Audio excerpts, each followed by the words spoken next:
ब्रह्मपुत्र नदी तंत्र। ब्रह्मपुत्र नदी का उद्गम चेमयांगदुंग नामक स्थान से आंगसी ग्लेशियर से होता है, जो कि तिब्बत के क्षेत्र में इसके सांगपो के नाम से जाना जाता है।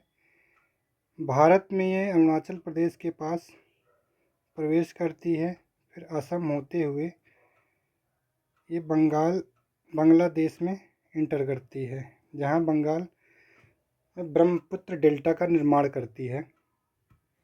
ब्रह्मपुत्र नदी भारत में जिस स्थान से इंटर करती है वह जगह है नामचा बरवा। भारत में इंटर करने के बाद इसे दिहंग नाम से जाना जाता है अरुणाचल प्रदेश के क्षेत्रों में। असम में जब ये प्रवेश करती है, असम में स्थान है आपका सदिया से धुबरी तक असम का क्षेत्र है, तो असम में इसे ब्रह्मपुत्र के नाम से जाना जाता है। इसके बाएं तट से दो नदियां आकर मिलती हैं, जो कि एक दिबांग नाम से है, दूसरी आपकी लोहित नाम से है। लोहित नदी पर ही एक ढोला सदिया नामक ब्रिज बनाया गया है, जिसे भूपेन हजारिका ब्रिज भी कहा जाता है। ब्रह्मपुत्र नदी पर ही एक द्वीप स्थित है जिसका नाम माजुली द्वीप है। यह नदी में स्थित सबसे बड़ा द्वीप है विश्व का।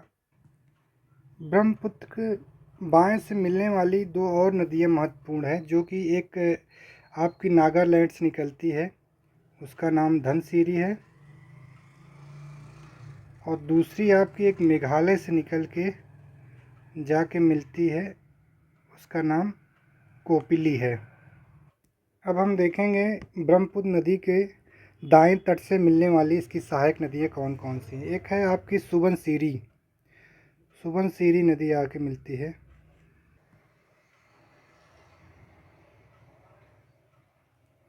दूसरी नदी आपकी कामेंग है। तीसरी नदी आपकी भूटान से निकलती है, जिसका नाम है मानस नदी। चौथी नदी भूटान से निकलती है, संकोस नदी नाम है उसका।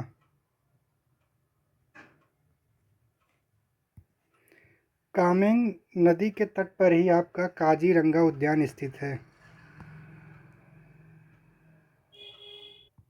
और मानस नदी के तट पर मानस उद्यान स्थित है। सिक्किम से एक नदी निकलती है जिसका नाम तिस्ता है, वह बांग्लादेश में इंटर करने के बाद ब्रह्मपुत्र से मिल जाती है। तिस्ता नदी सिक्किम में दार्जिलिंग रेंज को काटकर प्रवाहित होती है। ब्रह्मपुत्र की एक और महत्वपूर्ण सहायक नदी, जो कि आपकी मणिपुर से निकलने के बाद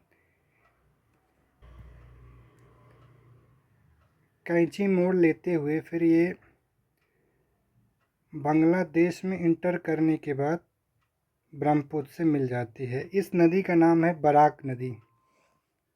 ब्रह्मपुत्र नदी बांग्लादेश में इंटर करने के बाद इसको जमुना नाम से जाना जाता है।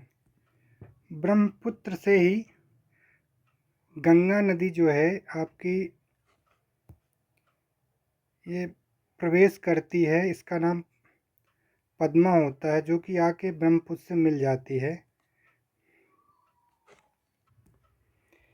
गंगा ब्रह्मपुत्र नदी से मिलने के बाद एक गंगा ब्रह्मपुत्र डेल्टा का निर्माण करती है, जो कि इस क्षेत्र में बहुत बड़े सुंदरबन, जिसको कहा जाए सुंदरबन डेल्टा का निर्माण करती है, जहाँ की जैव विविधता बहुत अधिक होती है। यहाँ पे